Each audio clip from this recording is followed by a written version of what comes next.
Hello YouTube. I am so excited for today's video. Today I am in the studio, and my new studio because we recently moved, and this is the first video that I'm recording in here. But today I am going to work on a blind contour, and I just wanted to walk you through that process and talk to you about the benefits of incorporating blind contours into your painting practice. So let's get started. So the purpose of a blind contour drawing is to practice your hand-eye coordination, which is obviously really important as an artist. A blind contour drawing also helps you learn how to see and teaches your eyes how to send signals to your brain, which then signals your hand to create the same shapes and sizes. And also it breaks down barriers of what we think the subject looks like. Our brains have been conditioned and taught for years to think it knows what it's seeing before it actually sees it. So as you're drawing or painting, you'll end up spending more time looking at your canvas than your subject, when you really should be studying your subject more than your canvas. So I love this exercise. It's really simple, it's really freeing, and it's almost meditative as an artist to be able to set down any of your preconceived notions and really just open your mind up to observing and seeing things from a new perspective. So what I have with me today is a birch panel, a blue colored pencil, and a sweet little bouquet for my subject matter. You could do this contour drawing. The reason I'm not doing it with paint is because I don't want to have to dip my paintbrush and pick up my, remove my paintbrush from my canvas. You'll see why as I get started. But you could do it with paint, and what I'm going to do is start with pencil, and then I'll go back and I'm going to add paint on top of it after the fact. You could also use, if you're working on paper, you could use pen. If you're working on canvas, you could use charcoal or pastel. But today I am going to work with a colored pencil. So we're going to go ahead and get started. So what I'm going to do is take my pencil, and I'm just going to pick a center point of my canvas here, and then I'm going to turn my head towards my bouquet, and I'm going to stick my pencil down and move up a little bit. So basically I'm going to use my eyes, pretending that my eye is connected to my pencil, and I'm just going to use my eye and start slowly moving around the bouquet, tracing every petal ever so slowly, and studying all of the beautiful intricacies of each flower so that each flower becomes unique, and that I'm starting to see it more for what it actually is versus what I thought.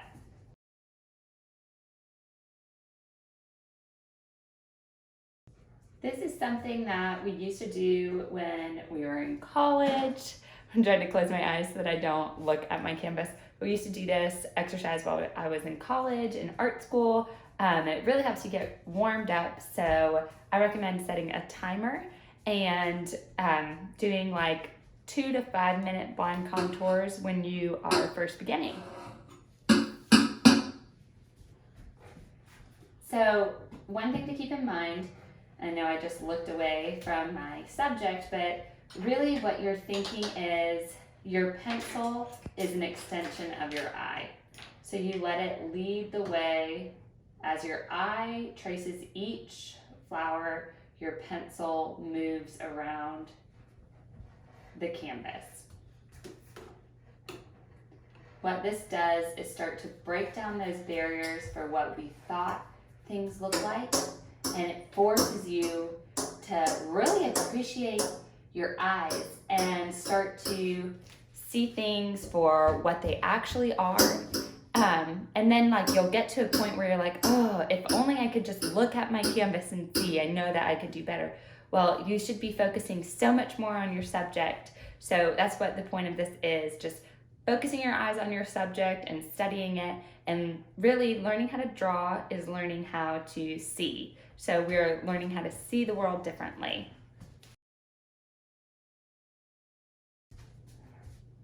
It's hard when I keep picking, stopping. I'm trying to remember where I left off.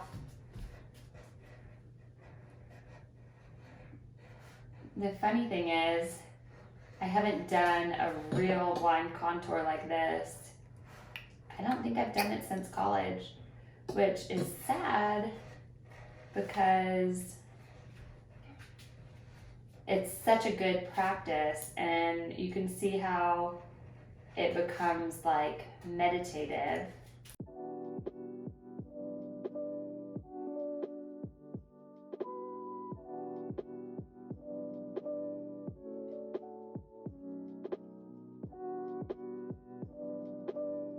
I can tell I'm too far down on my canvas right now, but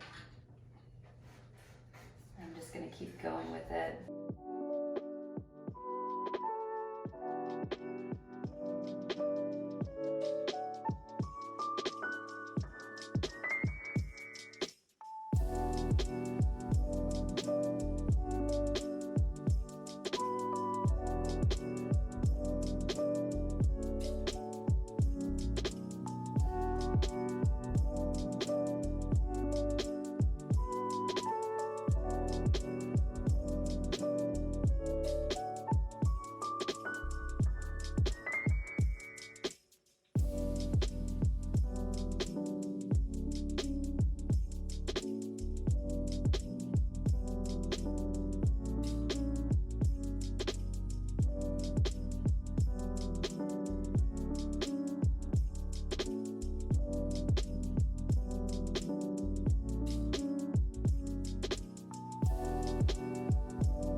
Okay. Wow. Okay, so I just finished up this blind contour, and I was honestly shocked when I turned to look at it. One, I thought I was doing a better job at staying kind of all over the canvas, and it seems that everything kind of gravitated towards that bottom right corner, and I was drawing on top of myself a lot. My vase, it's so funny, while you're doing that, all you're thinking is, oh, like, what, have I ever looked at a stem before? Like, there are so many intricacies of each stem and the different widths and the different angles that the lines create in the water vase. It's so interesting. And the petals, like, you know, you kind of tend to think that a flower petal is just like a big loop, but then when you start studying them, you know, there are all these different folds, and they're just so beautiful. So this is definitely my favorite part of this blind contour. I definitely will keep that as I move this into painting. If you are just getting started with blind contours, I recommend getting some newsprint or butcher paper or whatever inexpensive paper you can find, and doing some practice runs before you commit to canvas.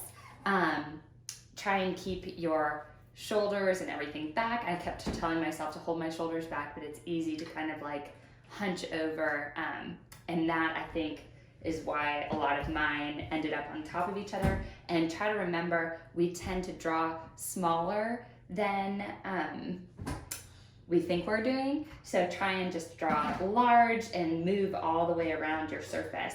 I am going to add paint to this, and I will definitely share what the finished product looks like.